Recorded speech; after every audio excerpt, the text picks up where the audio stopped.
আজকে কোনো গল্প বলবো না, এটা একটা বাস্তব সত্য ঘটনা, যেটা আমি নিজ চোখে দেখতেছি। এক কন্যার বাবা ভ্যান চালক।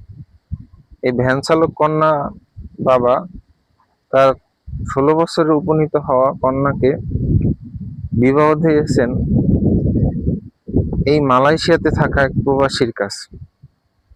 বিবাহটা হয়েছে ফোনে ফোনে, মানে এই প্রবাসী সে মোবাইলে ভিডিও কলের মাধ্যমে বলেছেন কবুল, ওইদিকে বাংলাদেশে থাকা কন্যাও বলেছেন কবুল।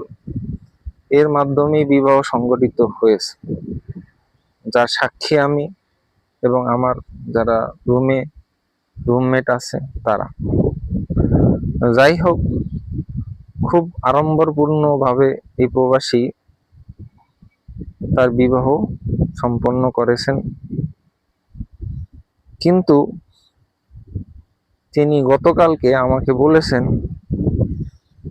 এই কন্যার বাবা, যে কিনা ভ্যান চালক, যার 3 বেলা খাবার জোটানোর জন্য তিনি প্রচন্ড রকম সংগ্রাম করেন, পরিশ্রম করেন, সেই কন্যার বাবাকে বিবাহের সময় তিনি বলেছিলেন যে 3 মাসের ভিতরে, বিয়ের 3 মাসের ভিতরে অবশ্যই একটা মোটরসাইকেল কিনে দিতে হবে যৌতুক হিসাবে নতুন জামাইকে।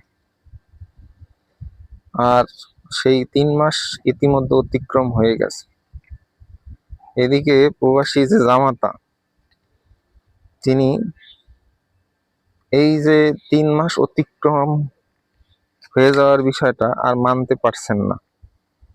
তিনি আমার কাছে জানতে চেয়েছেন এই বিষয়ে আমার কি পরামর্শ।